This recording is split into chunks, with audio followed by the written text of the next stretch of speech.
مقصد او مرام زمونږ صرف یو امن د پښتون د بچي د وینو تویدل بندول. تاسو ټول ګوان چې د نن نه 30 کاله مخکې دا لوبه شروع شوه نو باچا خان بابا او زمونږ ملي رهبر هغوی به اواز کو چې دا جنگ د اسلام او د کفر جنگ نه دی، دا جنگ د روس او د امریکې جنگ دی. او د رهبر خو هغه یو ډېر مشهور قول به ستاسو د ټولو یاد شي چې وی به کوم دی سنډګان جنګېږي او چندخ ورمنځ ته شي نو هغه چندخ پکې دل کېږي. یادم شي دا خبره د رهبر او که نم شي یاده. زمونږ حاکمانو د هغې وخت او یوازې زمونږ نه ډېر قوتونه ګیر چاپېره نه رایوځای شو. فیصله دا وکړه چې د افغانستان د مسلې حل به د ټوپک په شپېلۍ موږ راوباسو. که زر ځله ورته چغې باچا خان بابا او ملي رهبر ووالې چې د افغانستان د مسلې حل د ټوپک په شپېلۍ ته نشي روغکې،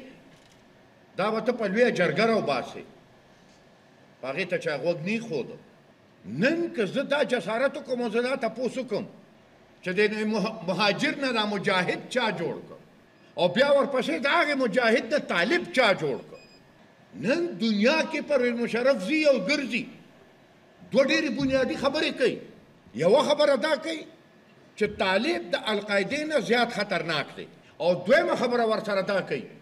چې طالب پښتون دی او پښتون طالب دی. خو بیخي هغه خبره شوې خدای په تیرو یې ورته پام نه کړي. دنیا له دا پیغام ورکول چې که ته مسله ختمه نو د هغې صرف یوه لار ده او هغه دا دی چې پښتون خدای مکه ختم که نو مسله ختمه ده. موږ په ډاګه دا یو خبره کوو، نه القاعده د پښتون معاشرې پیداوار او نه طالب د پښتون معاشرې پیداوار. دا د دې پیداوار. خو بدبختي او بدقسمتۍ زمونږ چې هغه هم زما جنګ نو چې زما پلار او زما نیکه چغې والې چې دا زمونږ جنګ نه دی. هغه هم زما جنګ نو خو 30 لکه پښتنو پکې سر وخوړ. نن هم زما جنګ نه دی خو زه پکې سر خورم لګیا یم. په افغانستان کې خو 1.5 کروڑ پښتانو 30 لکه په 1.5 کروڑو کې قرباني ورکړه. قبایلي سیمه او پښتونخوا چې ټوله را یوځای کې دا خو 3.5 کروڑه دي چې په 1.5 کروڑ کې 30 لکه مړینو دا اندازه وکړئ چې په 3.5 کروڑه کې به څونه پښتانه خپله وینه ورکوي. او بیا ظلم دام چې 30 لکه مړم شو بیا هم مسله حل نه شوه. نن که زه دنیا ته جاړم چې زه خو په خپله پښتون قوم پښتون معاشره دا خو په خپله د یو عذاب ښکار ده. چا یو عذاب راوړه په ما باندې را پرېښود، نن یې زه د هغې عذاب ذمهوار هم ما ګرځئ. تاسو ګواه یې چې په وزیرستان کې کله دا لوبه ګرمه شوه او جلسې موږ شروع کړې، دا د پریس ورونه هم زما ګواه دي او زما خپل د پارټۍ ملګري هم ګواه دي چې موږ به چغې والې چې د وزیرستان نه پس نمبر دبا جوړ دی. کاش چې هغه خبره زمونږ غلطه وي. خو موږ اکثریت د زمیندارو یو وټ کې چې په هر یو ګوټ باندې اور بل کې په ایمان یې وایي چې تر کومه پورې هغه ټول وټ څه ویني هغه اور کنټرول کېږي. نن دا اور ځای په ځای په موږ بل دی، ځای په ځای په موږ باندې بل دی. کنټرول کېدل به څوک کوي؟ بنیادي طور ته اندازه وکړئ چې موږ ولې په دې مجبور شو. منم زه دا یو اعتراض په سر سترګو خپل منم چې زما ځینو ملګرو ووایي چې ډېر عاید درست عاید پکار ده چې دا د دې نه مخکې شوی. زه په سر سترګو دا منم، خو د هغې ملګرو نه مې دام تمه ده چې دونه به مې پشو ټپوي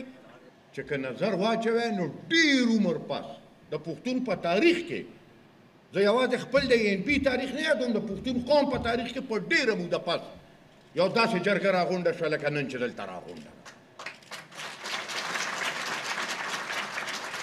د دې داد حقدار یو زه نه زما دا ټیم چې کوم ټیم دا ټوله خواري کړی. ولې ضرورت پېښ شو موږ ته چې کله موږ په دې پېښ شو چې بین الاقوام ټول قوتونه او د پاکستان قوتونه اختیارمند په دې کې فیل شو یا نه غواړي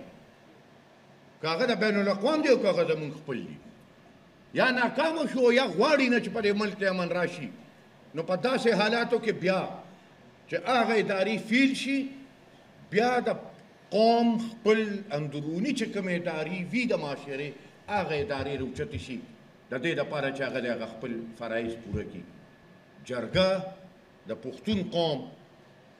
د معاشرې همدقسې یو اداره ده زه نن فخر کوم او دا یو خبره بل هم کوم چې دا ګورې آغاز دی دا انجام نه دی دا به د دې نه پس که خیر د دې نه هم غټېږي نن خو موږ یوازې د ډیورنډ د کرښې نه دې خوا پښتانه راغونډ کړو آینده چې که خیري کومه جرګه کوو په هغې کې به نومې پښتون موږ راغواړو که په امریکا کې اوسي او که په جرمني کې اوسي او که په ولایت کې اوسي هر ځای کې چې اوسي او که په ډیورنډ لاین نه هغې غاړئ دا ټول به راځي که خیر هغې جرګې ده ټیک ده چې کوم لاړل اعتراضات به هم هغې خپل کړي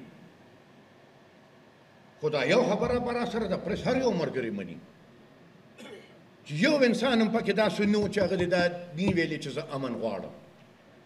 امن ته د رسېدو لار به مختلفه وي ابه د مولانا فضل الرحمن خپله لار وي او د سراج الحق به خپله لار وي او د محمود خان به خپله لار وي او د اسفندیار به خپله لار وي خو کم از کم نن دنیا ته دا ثابته شوه چې که د هر یو سوچ او د هر یو فکر پښتون دی هغه امن غواړي نو موږ هغې امن له راپاڅېدو زه خبرې ډېر اوږدوم نه دا یوه خبره دا خاص کر هغه کرام الکاتبین ته د پرس والو ورونو ته وایم نن موږ لګیا یو نن زه مینت هم کوم نن زه زاریم کوم نن زه جرګم کوم نن زه ننوات یم هغه لاس منې کوم کوم لاس چې د پښتون وینه تویوي خو نن زه مینت او زاري کوم مه باید سبا یو داسې وخت راشي چې بیا خبره د مینت او د زارۍ نه وځي بیا به زه هغې لاس ته لاس ورچوم زه به لاس ورچوم ضرور به یې د هغې لاسونه کیدای شي زما دواړه لاسه مات شي خو چې زما دواړه لاسه ماتېږي د هغه یو لاس به راسره خامخا ماتېږي موږ چرې یو ډکټیټر ته نه یو ښکته شوي موږ خو د هغې خلکو پیروکار یو د چا باره کې چې حبیب جالب ویلي دي چې در غیر پر ہمیشہ تمہیں سر جھکائے دیکھا کوئی ایسا داغ سجدہ میرے نام پہ نہیں ہے کسی سنگ دل کے در پہ میرا سر نہ جھک سکے گا میرا سر نہیں رہے گا مجھے اس کا ڈر نہیں ہے